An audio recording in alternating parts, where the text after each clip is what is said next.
বিসমিল্লাহির রহমানির রহিম। আজকের এই এপিসোডটা শুধুমাত্র বাংলাদেশ মানবজোটের পক্ষ থেকে সবাইকে স্বাগত। এই যে ছবি দেখাচ্ছি, ইনি হলেন আলী রিয়াজ, প্রফেসর আলী রিয়াজ, ঠিক আছে, সংস্কার কমিটির প্রধান। সংস্কার কমিটি প্রধান সংস্কার করবেন, ভালো কথা, কিন্তু আমেরিকায় দীর্ঘদিন ছিলেন আপনি, কি বলে, এইখান থেকে পিএইচডিও করেছেন, এখানে পড়াচ্ছেন অনেক দিন, সেই হাওয়াইয়ের একটি ইউনিভার্সিটি থেকে আপনি পিএইচডি করেছেন। আমেরিকায় দীর্ঘদিন আপনার অভিজ্ঞতা, কর্ম অভিজ্ঞতা, জব অভিজ্ঞতা। এখানে এইগুলা তো ওই পিএইচডি মহিলারা একটু বেশি করে আর কি, কারণ ছেলেরা এই সমস্ত এই লং টাইম লেখাপড়া কাগজ লেখা এগুলা লাইক করে না। আপনি এই বৃদ্ধ বয়সে গেছেন বাংলাদেশের জন্য, আমি রিয়েলি অ্যাপ্রিসিয়েট করি। আপনার তো বইটই থাকার কথা, সেখান থেকে বাই দিস টাইম একটা সামারাইজ করে একটা বই আকারে একটা দিয়ে আসছেন, একটা নির্দেশিকা, ঠিক আছে। এখন এই যে আপনার সংস্কার কমিটি যে বলছে যে যারা আওয়ামী লীগ করেছে তাদেরকে বাদ দিয়ে আপনি ইলেকশনটা করবেন, বা দলবাদ লোকবাদ। আর্থিক শৃঙ্খলাটা হলো মেইন। মানুষ যেটা আমাদের দেশের লোক আসলে তো অভাবী ছিল। 70-এর অবস্থাটা চিন্তা করেন না, বলেন। হ্যাঁ, কত টাকা ব্যাংকে ছিল আপনার আব্বার বা আপনার দাদার? বলেন, 2 লাখ, 3 লাখ, 4 লাখ, 5 লাখ? না, ছিল না। আমি না যাই নেই বলতেছি, আলী রিয়াজ সাহেব, ছিল না। ওই আপনাদের সময় ভার্সিটি যাইতো, 2টা পায়জামা আর 2টা শার্ট পরতো ম্যাক্সিমাম লোক, এটাই ছিল। আমেরিকা ছিলেন, এই জন্য বলতেছি আওয়ামী লীগের বাদ দেন, কারণ আওয়ামী লীগে 3 বছর বাদ দিছে, সেইটা একটা ফয়সালা হইতে পারে। কিন্তু প্রতিটা উপজেলায় যদি 20টা করে ফ্যামিলি আপনি বাদ দেন, তো 20 গুণ 560টা উপজেলা আছে, 5 দুগুণে 10, এরকম 1-1.5 লাখ ফ্যামিলি আওয়ামী লীগের বাদ দিয়ে দিলেই হয়, নোটিশ করে, ঠিক আছে, যারা পদ এবং পদবিতে ছিল অথবা ক্ষমতায় ছিল। কাজে আওয়ামী লীগের বাদ দিবেন, এটা কেমন হইল? আপনি এতদিন আমেরিকাতে থাকেন, আমেরিকা জানেন তো 200 প্রজাতির মানুষ, সরি ফর মাই ল্যাঙ্গুয়েজ, 200 জাতের উপরে আছে মানুষ, বিভিন্ন দেশের, বিভিন্ন এলাকার, বিভিন্ন বংশের, বিভিন্ন গোত্রের, এদেরকে নিয়ে চলতেছে। যাবেন এলে ডাউন টাউনে, চলেন আমার সাথে, দেখাই নিয়ে আসি, দেখেন কিভাবে থাকতেছে মানুষ। এ নিয়েই চলতেছে, উচ্ছেদ করতেছে না, পুলিশ তাদের গায়ে একটা বাড়িও দিতেছে না, হ্যাঁ, ওর মধ্যেই থাকতেছে। এই কার্ফুর মধ্যেও ছিল, ওরা বসেছিল গ্যাট হইয়া, খালি বাইরে নেই আর কি, ওই ওদের যে খুপড়ি, এই খুপড়িগুলোর থেকে বেরোয় নাই। এদেরকে কি করতেছে জানেন তো? স্কুলে নিতেছে বাচ্চা বয়সে, যার কাপড় নেই কাপড় দিতেছে, চোপড় দিতেছে, সবকিছু দিতেছে। এখন এই যে সংস্কার, এইগুলা লেখেন কাগজের মধ্যে, এইগুলা লেখেন যে আমার দেশে জাতি, বর্ণ, ধর্ম নির্বিশেষে সকলকে খাবার দিতে হবে। শিশু শ্রেণী থেকে, যদিও আপনি একটু হাই স্কুলে পড়াইছেন, বা হাই স্কুলে পড়ার নাই, ভার্সিটিতে পড়াইছেন আর কি, তো ভার্সিটিতে পড়াইছেন, তো আপনি তো দেখলাম যে 2টা পিএইচডি আছে, একটা হলো আপনার পলিটিক্যাল সায়েন্স আর একটা হলো জার্নালিজম। তা আপনার যে এই যে এগুলা ছিল, ঠিক আছে, এগুলো তো এডিশনাল পড়া পড়ে মানুষ আর কি। তো পরীক্ষার সময় তো অনেক সময় কোশ্চেন বলে দিচ্ছেন পরীক্ষার সময়, হ্যাঁ, বা ওই ক্লাসে বলে দিচ্ছেন কোশ্চেনটা, অথবা ক্লাসে বলছেন এই যে এই টপিক্স এর উপর লেখো, বই খাতা দেখে লেখো, ওপেন লেখো, খুললা লেখো। এগুলো কি বলেন স্কুলে? এই যে বাংলা শিখেছেন, বলেন যে এই যে আমরা পরীক্ষা নিছি ক্লাসে, হ্যাঁ, 2 দিন 3 দিন পড়াইছি, তারপর বলছি ঠিক আছে এই টপিক্স এর উপর এখন লেখো, লিখে দিছে, পাশ করাই দিচ্ছেন। কারণ বেশি ফেল করাই দিলে দেখা গেলো যে আপনার চাকরি লেওয়াটা আনা নেই। সত্যগুলো বললেন একটু, কারণ আপনাদের কাছ থেকে জাতি জানতে চায়। এখন আমেরিকায় এত পদের লোক, তাদের নিয়ে বসবাস করতেছে। আওয়ামী লীগ দোষ করছে, আওয়ামী লীগের সাজা হবে। যারা যারা আছে চিহ্নিত এই অর্থে যে কাগজে কলমে যারা যারা অপরাধ করছে তার সবার সাজা হইতে হবে, এই ব্যাপারে কোনো কম্প্রোমাইজ নাই। কিন্তু আপনি 10% লোককেও যদি বাদ দেন, 20% লোককেও যদি বাদ দেন, কেন আমেরিকা থাকছিলেন না এতদিন? এই যে শেয়ারিং, এই শেয়ারিংটা করা শিখে নাই।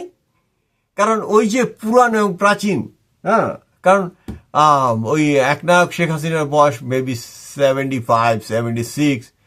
তো ওই যে ছোটবেলার থেকে দেখে আসছে যে না, আমি তো এই ফ্যামিলি বা আমার বাবা এই, আমার মতো আর কেউ নাই, নোবডি ইজ লাইক মি। হ্যাঁ, তো এই যে আপনারা যে তৎকালীন সময়ের, ঠিক আছে, ও আমাদের ফ্যামিলিতে আমি একাই পাস করছি গ্রামের সবার আগে, বা ওই পার্টিকুলার একটা এলাকার মধ্যে আমি সবার আগে পিএইচডি করছি, এই কাহিনী আপনাদের অন্তরের ভিতরেও আছে। হ্যাঁ, don't exclude some, go together একটা জাতির ইউনিটির জন্য। হ্যাঁ, আপনাদের কাছ থেকে শিখতে চাই, কারণ বিদেশে ছিলেন এত বছর। তো এই যে যে জাতিকে এক করে ফেলা, এক করা আপনি করবেন কারা দিয়া? ওই আর এক ব্যারিস্টার আছে ফুয়াদ, সবাইরে বয়কট করে দিব, সবাই আউট করে দিব, ও নিজে খাইব একলা।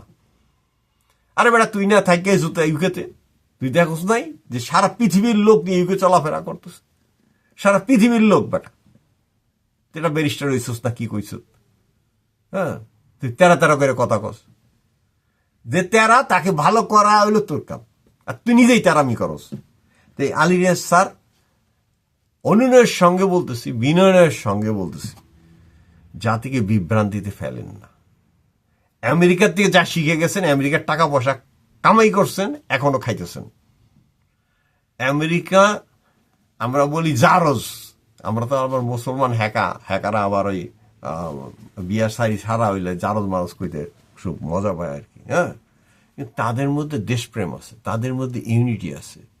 কে কোন জায়গার থেকে আইসে দে ডোন্ট কনসিডার। তারা কি করে? তারা সবাইকে খাওয়াইতেছে, সবাইকে পড়াইতে আছে। এই যে আপনি আসছেন, দেখেন না কি ধরনের হেল্প পাইছেন? পাইছেন না হেল্প? চাকরি করছেন, বাকরি করছেন জীবনভর, এখনো অন্তত 7-8 লাখ টাকা বাংলাদেশি টাকা আপনার পেনশন পাইতেছেন না? এই যে এক্সক্লুড তো করা যাবে না।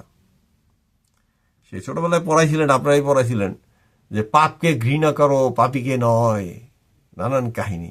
এই যে যেই কাহিনীগুলো করছে আগের গভর্নমেন্ট, বা এই 15 বছরের গভর্নমেন্ট, বা একনায়ক শেখ হাসিনা যে কাজগুলো করছে, অবশ্যই অন্যায়, অবশ্যই অন্যায়। আওয়ামী লীগের খায়া ফেলাও, ধরে ফেলাও, মাইরা ফেলাও, হয় কি কারণে? বলে আমি আমি অন্যায়ের পক্ষে যাইতে রাজি না।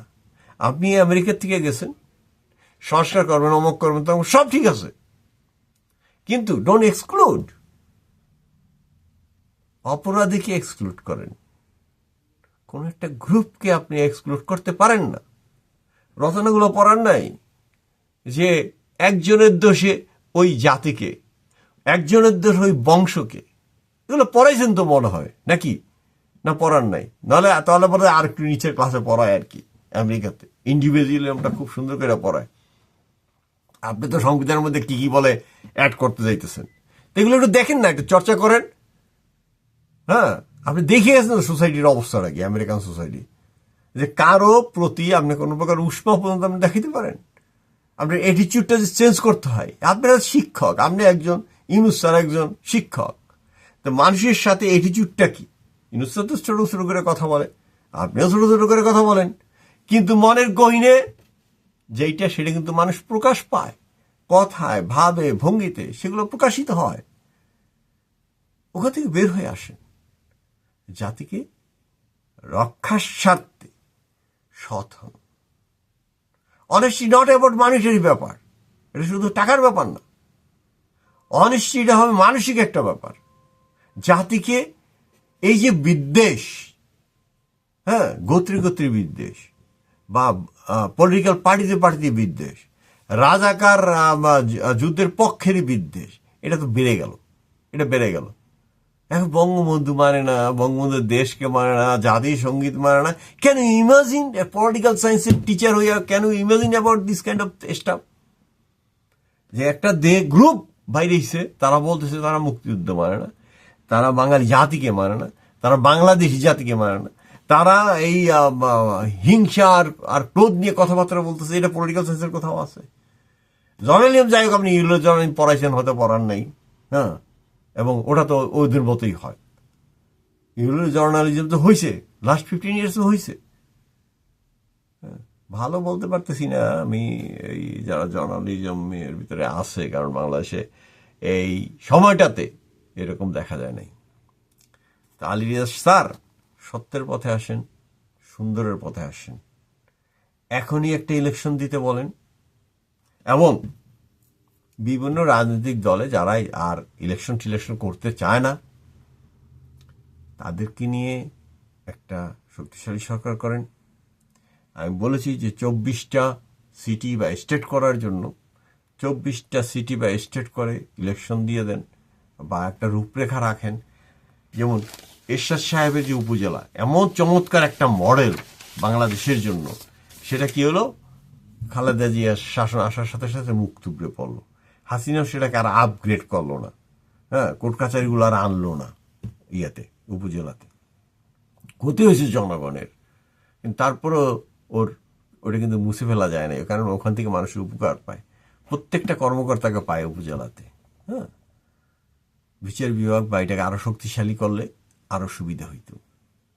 যাই হোক, সংস্কার করতেছেন, করেন, আমরা ভালো চাই। সবার সময় কিছু না কিছু ভালো হয়, আপনাদের সময় তো হবে, কিন্তু এত টাইম নেওয়া তো চলবে না, এটা দেশের জন্য ক্ষতি হচ্ছে। কাজে সেদিক থেকে চিন্তা ভাবনা করে, কাগজ তো আমরা রেডি করাই আছে, কারণ জীবনভর পড়াইছেন পলিটিক্যাল সায়েন্স। হ্যাঁ, তো ওখান থেকে জনগণের কল্যাণের জন্য যদি কিছু করতে চান, আমেরিকার জীবন ব্যবস্থা যেটা দেখেছেন সেইটা ট্রাই করেন। এই যে একটা ভাব আছে বাংলাদেশে, একটা লোক আর একটা লোকের উপর সুপ্রিমেসি করার, বা এক দল ক্ষমতায় গেলে আরেক দলকে আর কাছাকেও আসতে দেবে না, সবাইকে নিঃশেষ করে দেবে, এই যে একটা প্রবণতা আমাদের মাঝে, আমাদের জাতিগত সমস্যা, এখান থেকে বের হয়ে আসতে হবে। আরটা হলো অসততা, আরটা হলো অসততা দেশকে এরকম নৈরাজ্যের দিকে নিয়ে যাচ্ছে। আলী রিয়াজ স্যার, একটু আমেরিকার স্টাইলে চিন্তা করেন, থাকলে হবে না, কিন্তু ওই যে ভ্যালুসগুলা, আমাদের ভ্যালুসগুলো রয়ে গেছে, কিন্তু সেই ছোটবেলায় যে ভ্যালুসটা ছিল, আমি ক্লাসে ফার্স্ট, বা আমি এই মুখ, আমি সমক, হ্যান ত্যান ইত্যাদি ইত্যাদি, নট লাইক আমেরিকা। কাজে একটু আমেরিকার অ্যাটিচিউডটা অ্যাকসেপ্ট করেন, যে সবাইকে কিভাবে সাম্যের চোখে দেখা যায়। ঠিক আছে, সবাইকে কিভাবে সাম্যের চোখে দেখা যায়। তো ঠিক আছে, ভালো থাকবেন। বাংলাদেশের সবাই আসুন, বাংলাদেশটাকে সুন্দর করি, সবাই মিলেই কিন্তু করতে হবে ভাই, একা করা যাবে না। বিএনপি একাও পারবে না, জামাত ইসলাম একাও না, একটা গ্রুপ যে কাজটা করেছে, আমি সর্বশ্রেষ্ঠ, আমার উপরে কেউ নাই, আমার কাছাকাছি কেউ নাই, এটা ছিল ভুল। এই মারাত্মক ভুলের কারণে আমরা অনেক পিছিয়ে গেলাম। আমাদের বন্ধু তো সবাই না। আজকে 20 লাখ রোহিঙ্গা ধীরে ধীরে আসছে, বিদেশে গেছে। ইন্ডিয়াও সলভ করে দেয় নাই, চায়নাও সলভ করে দেয় নাই, আমেরিকা সলভ করে দিবে বা পশ্চিমারা সলভ করে দেয় এমন তো মনে হয় না। আমাদেরই করতে হবে, যা কিছু করতে হয় আমাদেরই করতে হবে। কাজেই আমাদের মধ্যে বিভেদটা আনা যাবে না। আসুন, বসুন, একসাথে বসুন। যারা দুষ্টকে সাজা দেন, এই আমার প্রার্থনা। বাংলাদেশের সকল মানুষ সুখী হোক, পৃথিবীর সকল মানুষ সুখী হোক। আল্লাহ হাফেজ। বাংলাদেশ জয়যুক্ত হোক।